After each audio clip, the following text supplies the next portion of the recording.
Assalamualaikum, mari kita dengarkan jawaban-jawaban dari pertanyaan jamaah Ustazah Halimah Al-Idrus.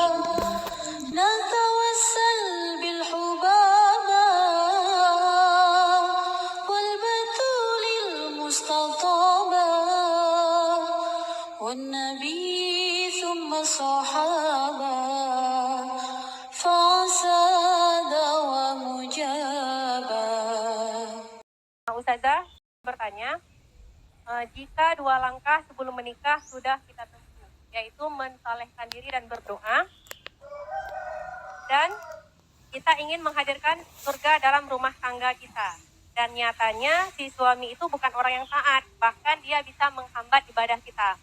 Salah satunya melarang untuk berpuasa sunat dan melarang dengan ibadah tahajud misalnya.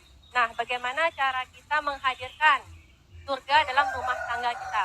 Dan apakah cerai itu adalah solusi yang terbaiknya? Wow. Jadi karena istri nggak dibolehin tahajud sama nggak bolehin puasa sunnah, kemudian dia mau bercerai aja? Nggak gitu dong. Ya, gini teman-teman sekalian. Gini, rumah tangga sebagai ibadah itu bukan rumah tangganya jadi tempat ibadah, tempat sholat, tempat puasa, tempat bukan rumah tangganya kemudian jadi mirip pondok pesantren. Saya mau bikin rumahku, surgaku, nikah adalah ibadah. Jadi tuh di tempat-tempat tuh ya ada doa sebelum makan. Doa nggak gitu modelnya gitu. Maksud saya bukan seperti itu masalahnya. Akan tetapi kamu menjadikan statusmu sebagai seorang istri adalah saranamu untuk ibadah, mencari ridha Allah SWT. Kan saya sudah kasih tahu caranya tadi itu ya, yang menyenangkan ketika dipandang, yang taat ketika dia perintahkan, dan kemudian yang ketiganya yang bisa menjaga diri dan menjaga harta suami. Itu urusan kita. Nah, urusan dengan dia nggak mau sholat, dia nggak mau ngerjain taat, itu urusan antara dia sama Allah SWT. Jelas ya? Jelas paham ini dulu ya. Kemudian teman-teman sekalian, Allah itu maha bijaksana dan Allah maha baik sekali kepada hamba-hambanya. Kalau kamu sudah mengerjakan satu ibadah berupa ibadah pernikahan, perintah-perintah Allah kepadamu sebagai perintah sunnah tidak sekuat ketika Allah memerintahkan kepadamu ketika kamu jomblo.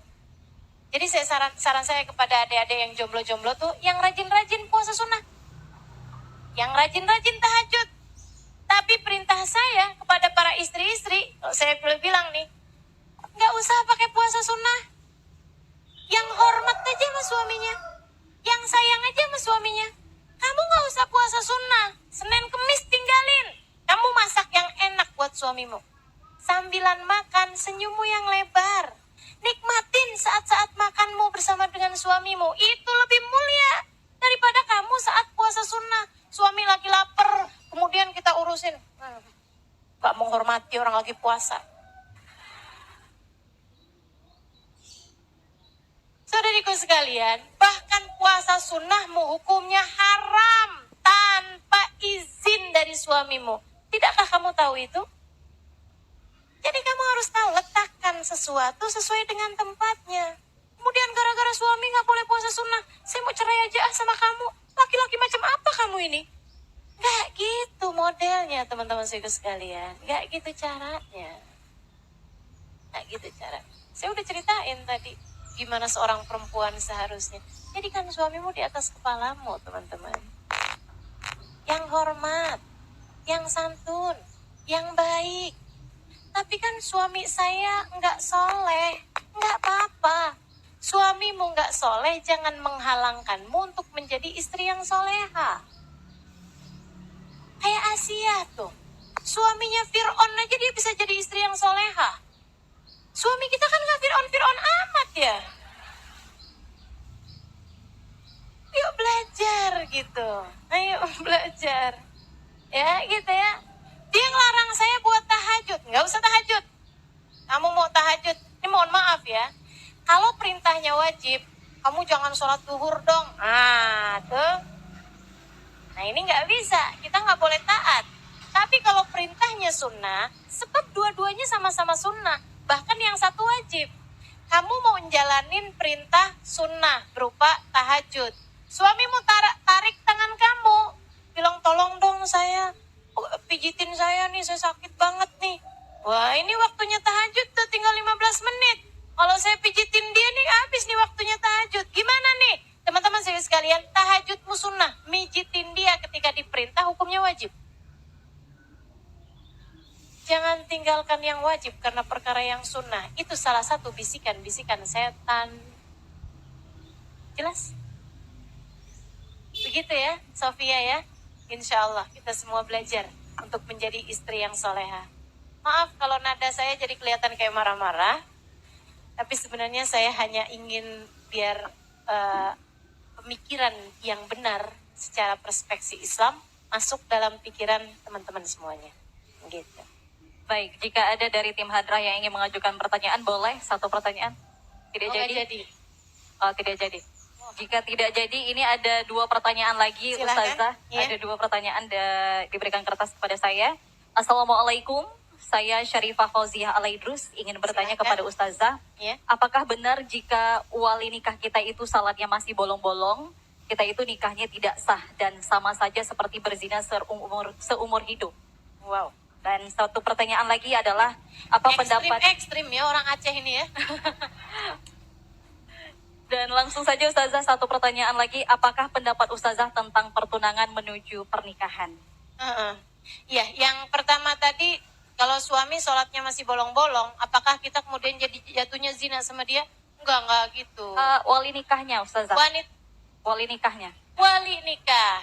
Enggak gitu juga teman-teman saya sekalian. Enggak gitu juga. Syaratnya dia muslim gitu kan. Dia muslim, dia benar, dia ini insya Allah bismillah. Yang dimaksud di situ dengan enggak boleh ada wali nikah kalau dia fasik ya. Nah fasik ini bisa macam-macam pemikirannya. Tapi sih ada banyak diantara ulama yang mengatakan bahwa fasik itu kalau dia secara jelas-jelasan misalnya mengerjakan pekerjaan-pekerjaan haram-haram besar, gitu kan? Kayak misalnya mabok terus gitu. Dalam keadaan maboknya dia waliin anaknya. Enggak seperti itu juga. Enggak seperti itu. Nah, kalau kemudian kamu khawatir bapaknya nih benar-benar sangat jauh dari kesolehan, khawatir kalau misalnya dia yang menikahkan akhirnya kemudian jadi itu tadi, misalnya dianggap seperti tidak sah dalam acara perwalian. Nah, kalau kayak begitu ya diwakilkan aja kepada yang kalian bisa mantep hatinya untuk menjadi seorang wali.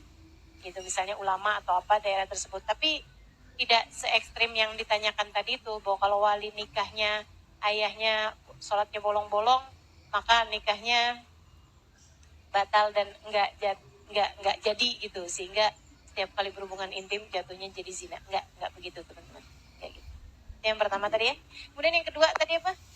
Pendapat mengenai pertunangan menuju pernikahan. Ya, pertunangan menuju pernikahan itu dilakukan dalam Islam ada kok, namanya khitbah. Nah, khitbah itu teman-teman sekalian benar ada dalam Islam, sehingga makanya dalam biasanya pernikahan tuh dia bilangnya kan angkah tuka wazawaj tuka mahtubataka, gitu kan? Orang yang sudah kamu khitbah, memang biasanya di khitbah dulu. Nah, di khitbah ini ibarat kata dagang itu masih dalam masa penawaran, gitu ya. Antara jadi enggaknya masih mungkin, gitu kan. Tapi barang kalau sudah ditawar sama seseorang, nggak bisa ditawar sama orang lain, kan gitu. Nah, jadi kalau misalnya kita mau nikah sama seseorang, maksudnya kita udah dilamar sama seseorang, itu kayak ibarat kita rumah lagi dijual, ini udah ada pembelinya nih, yang memang benar-benar mau beli rumah tersebut, kan gitu ya. Nah, sampai dengan acara pernikahan itu artinya adalah saat terjadinya transaksi jual beli rumah itu gitu. Seperti itu, nggak bisa dilamar sama orang lain. Itu aja masalahnya. Bukan berarti boleh jalan berdua, bukan berarti boleh gandengan tangan. Ada banyak pemikiran orang di sana-sana sih ya, di Jakarta dan kota-kota yang lainnya. saya nggak tahu dengan di Aceh, yang kayaknya kalau sudah di hitbah itu kayak perempuan lagi mens, kata teman saya nih. Orang sini nih, kalau orang udah tunangan, kayak perempuan istri tapi lagi mens. Nggak boleh berhubungan intim, tapi yang lain semua boleh. Ada pemikiran seperti itu, kayak udah jalan bareng, udah pegangan tangan, udah apaan, udah belanja bareng, udah segala macam bareng gitu. Cuman belum berhubungan intim gitu aja. Nggak seperti itu teman-teman saya sekalian.